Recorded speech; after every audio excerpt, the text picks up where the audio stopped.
I suspect that I'm not alone in that I never knew there was such a thing as mind math. I did not know that my thoughts were within my control. I definitely did not know that my feelings were within my control.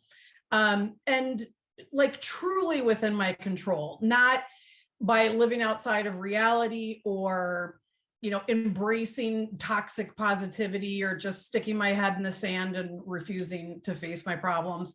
I've done years of counseling. I've read every self-help book that I could get my hands on. I asked wisdom from the oldest people I knew. I listened to podcasts. I never heard anything about mind math, nor was there so much of it as a hint that it was actually my subconscious, my primitive brain, that I was allowing to be in charge, and that it was that was really kind of wreaking havoc and chaos was manifested in a lot of areas of my life. So I had always known that there was like a strength or like a power in me. I think every human being has something in there. And I don't know how many of us ever really find it, but I do believe it's there. And for me, unfortunately, I had spent so much of my adult life angry and bitter, and I'll get to why in a minute, that I really couldn't find that power that I had felt when I was younger. I actually felt powerless in many, if not most, areas of my life. I always felt like I was too much or I was not enough, too loud or not gentle enough, or it was always just too much or it was not enough. But one thing I could do really well was survive. Like I was a survivor and I wore that badge with pride. The badge actually said, sort of victim, but I liked survivor better. So that's how I thought of myself. Nothing can break me. I'm a victim of all of my poor choices, and all I can do now is just survive what I've created. So I was operating almost exclusively from my primitive brain. And the results for me, and maybe even some people around me, was mentally and emotionally devastating. So, all right, so enter the year 2020. I found myself completely burned out at work. I'm a sales exec at a software company, and the pandemic and the lockdowns were in full swing. I was in first place for sales that year, and I just closed one of my biggest deals ever at that time as we were closing out the second quarter of 2020. Everyone at work thought I was amazing and brilliant, and it's compliments and bonuses.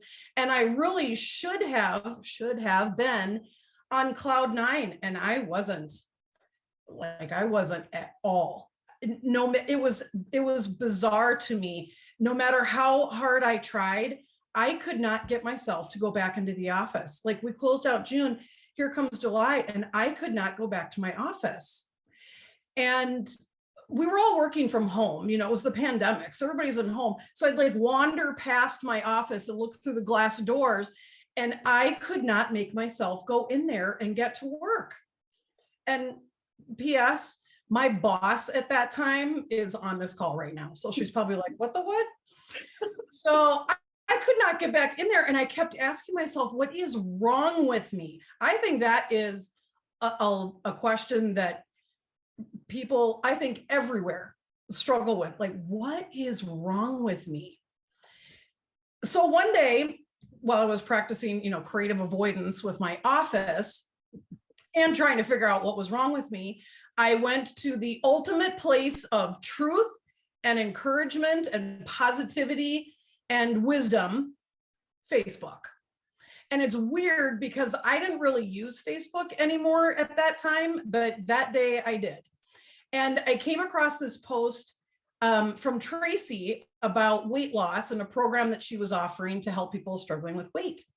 And seeing that post, I thought, yeah, that's another thing. Why am I gaining so much weight?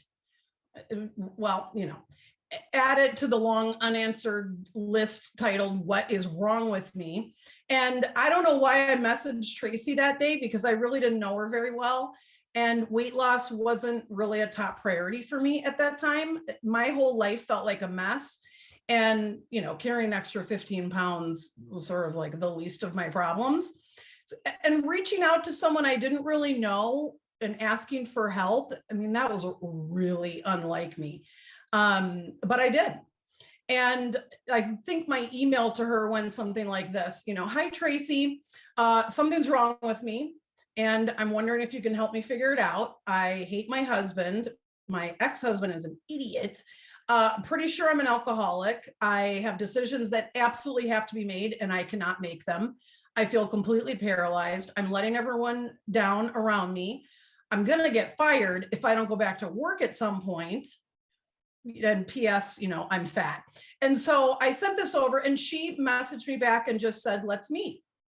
And my immediate thought was, of course she wants to meet. I'm such a mess, this like broken human being who appears to be holding everything together so well on the outside, but inside I was drowning. She probably thinks I'm going to be like a cash cow for this, coaching business for the next 20 years. So we met. And coaching call number one, it was like, "Okay, we're going to talk about the concepts of mind math." And I was like, "Huh? Lady, I'm here to complain about my loser husband and how stressful my job is and why I drink so much and how unfair my life is." And so we did. She let me go on for an hour and just all the crap in my life, and everything's unfair and all these bad decisions I've made and I've ruined my life. And that took up the whole time. And at the end, I remember feeling physically slumped over, and I just was like, "Tracy, I don't know what's wrong with me." And that tall, beautiful blonde smiled at me and she said, "Nothing's wrong with you. Your primitive brain is working really hard to keep you safe. And I can teach you a new way of operating." Done, sold, take my money, sign me up. I said, "I'm in, show me." And she did. And it took a little time to really start practicing what I was learning, probably partially because I was drunk most of the time. And it was a totally foreign concept to me, like self-control. Self-control to me meant like white knuckling my way through something, quitting smoking or giving up carbs. But the self-control, like SELF control operating system, thankfully, didn't involve white knuckling at all. It involved logic and science, and it offered what I wanted more than anything, and that was to find my power and to take my life back. I had no idea that operating from my prodigy brain could also mean freedom. I mean, freedom, that was something I really no longer believed that I would ever have. And so I invested in myself and started working with Tracy regularly and slowly learned how to think, like how to think with intention. And I started to see changes: better sleep, reduced stress, patience with my children, patience with my husband. That was worth the money right there. Patience with myself. And I started to make decisions with confidence. I started liking my job again. I was excelling at work. By that next year, that's where they call me $1 Million Deb. I broke some records at our company and sold $1 million in a quarter. And Katie Krippner, who's on this call, gave me the nickname $1 Million Deb, and it's become like part of my identity. Like I have MDD embroidered on like personalized items. It's probably not healthy. So, I was making these decisions with confidence. I was doing well at work. I stopped weeping at my desk every day. My prayer life became more robust, and I was becoming. So in my most recent coaching session with Tracy, I shared with her something that I felt was noteworthy that had happened the past week, and a triggering circumstance had resurfaced, and it always did. I mean, this was something I have battled for 25 years. And so it resurfaced, and I thought, oh, not today, Satan. And I thought, you know what, I'm gonna decide to use my prodigy brain to face it this time. And I realized that I have spent decades feeling resentful and angry and deeply sad about circumstances that God actually built me to handle. Like when he was creating me, he knew the intense challenges that I would face, and then he built me accordingly. So, all right, she's going to make some bad choices in her teens, and the consequences are going to be rough. Better make her extra tenacious. I'll make her strong.